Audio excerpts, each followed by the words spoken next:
안녕하세요. 임경숙 변호사입니다.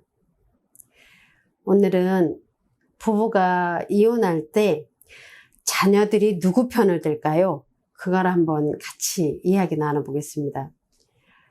보통 부부가 이혼을 하시면 그 두 분만의 문제라고 생각을 하시는데 절대 그렇지 않습니다. 자녀들도 그 이혼의 당사자가 됩니다. 이렇게 보면 사건 본인이라고도 하는데요. 이제 아이들이 어리면 어린 대로, 아이들이 크면 큰 대로, 아이들이 다 커서 출가하면 출가한 대로 다 각자 입장이 다 다릅니다. 엄마 아빠는 뭐 중내 사내 더 이상 못 살겠네, 뭐 예를 들어서 뭐 이제 아빠가 속을 새기면 다시는 뭐 이 배신감 때문에 못 살겠네 어쩌면 하면서 치열하게 싸우는데요. 그 엄마 아빠가 부부싸움을 하는 동안 사실은 아이들은 어떻게 보면 내동댕이 친다는 표현이 적절할지 모르지만 좀 방관된다고 보셔도 돼요. 그런데 그 부부싸움의 한가운데 그 소용돌이 안에서 가장 큰 고통을 받는 애들이 사실은 아이들입니다.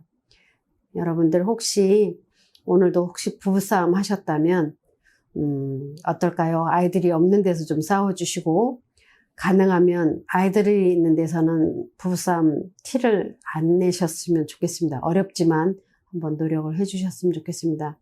안 살 거 아니라면, 그래도 미우나 고우나 같이 살 거라면 가능하면 부부싸움은 아이들한테 보여주시지 마시기 바랍니다. 근데 이제 가끔은 이제 이혼까지 가는 과정에서는 아이들이 모를 수가 없습니다. 정말 치열하게 싸우거든요. 참을 수가 없거든요. 그러면 아이들이 어린 경우는 이런 생각도 합니다. 엄마 아빠가 나 때문에 싸우나? 내가 말을 안 들어서 싸우나? 내가 공부를 못해서 싸우나? 엄마 아빠가 이혼하면 나 때문에 이혼하나? 내가 아빠 말을 안 들어서? 내가 엄마 말을 안 들어서? 그런 어떤 그 자책감을 갖는다고 합니다.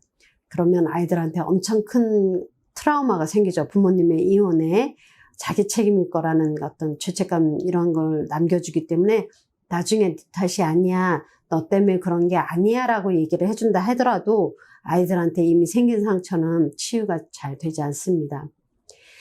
그런데 오늘은 제가 이제 이혼 소송을 많이 해보다 보니까 그 이혼 과정에서 과연 자녀들이 엄마 아빠 둘 중에 누구 편을 들까 하는 그런 그 질문이 들어왔습니다. 그 질문에 대한 답을 좀 생각해 보다 보니까 좀 재밌는 현상을 발견했어요.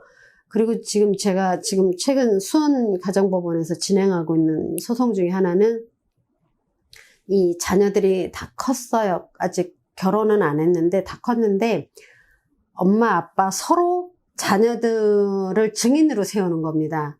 법정에 아빠는 아빠 편 들어달라고 자녀를 세우고 엄마는 엄마 편 들어달라고 자녀를 법정에 세우는데 판사님이 단호하게 거절했습니다. 절대로 자녀들을 법정에 세우지 마세요.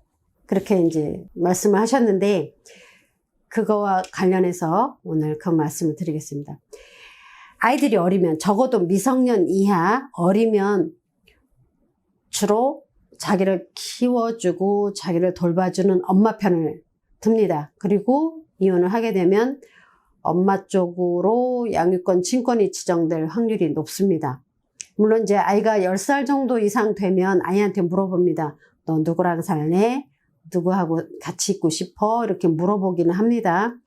그런데 아무래도 아이들은 정서적으로, 물론 아빠를 더 사랑하는 애들도 있기는 하지만 정서적으로 엄마하고 많이 유대관계가 밀접하게 있기 때문에 아이들이 어리면 엄마 편을 많이 듭니다. 그 다음에 미성년이 지나고 결혼 전까지는 요거는 이제 조금 의견들이 다 다릅니다. 아이들마다 물어보면 대답이 다 다릅니다. 나는 뭐 엄마하고 살래요? 나는 아빠하고 살래요? 뭐 이런 얘기를 각자 이제 다르게 합니다. 그리고 아이들은 그 부부싸움 하는 거를, 그 치열하게 부부싸움 하는 걸 다 보고 컸기 때문에 차라리 그렇게 싸울 거면 차라리 이혼해. 그런 얘기를 합니다. 부모님한테. 엄마, 그럴 것 같으면 차라리 이혼해. 그렇게 싸우지 말고 좀 편하게 살자. 나 집에 들어오기 싫어. 그런 얘기도 합니다.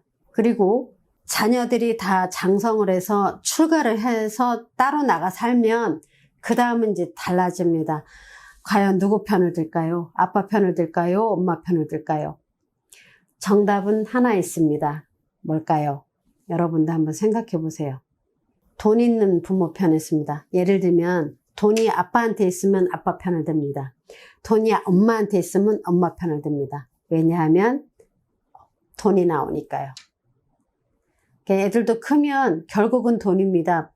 제가 이제 이혼 소송이든 여러 가지 상속이든 이혼이든 민사든 형사든 다 결국은 돈 문제입니다.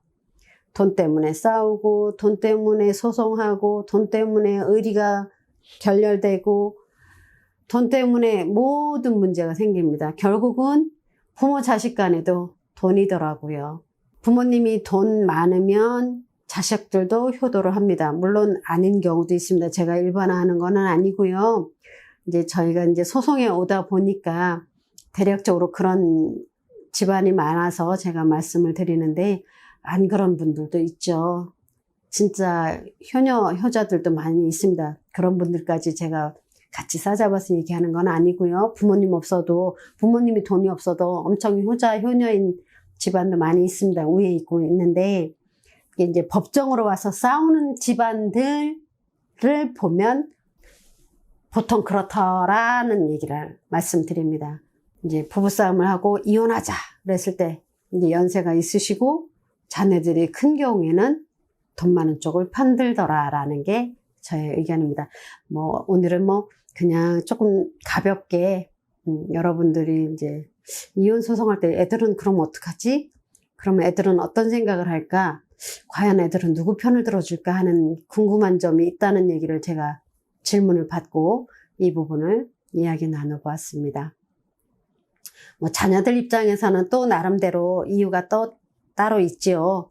약자를 편들어 준다거나 엄마가 불쌍해서 엄마 편이라든가 아니면 아빠 편 드는 경우는 엄마가 이제 경제권을 가지고 있고 아빠가 힘이 없으니까 아빠 편을 들어준다 이런 집도 있고요. 각자마다 다 사정이 있고 이유가 있습니다. 그러나 이제 제가 오늘 이야기 드린 거는 이런 경우도 있다. 그리고 아이들이 어리면 주로 엄마 편. 아이들이 어느 정도 크면 각자 자기들이 결정하고 아이들이 많이 크고 경제적으로 돈이 많이 필요한 나이가 되면 돈 많은 부모를 지지하는 쪽으로 많이 나타나더라라는 거를 제가 경험에 근거해서 말씀을 드렸습니다. 지금까지 임경숙 변호사였습니다. 감사합니다.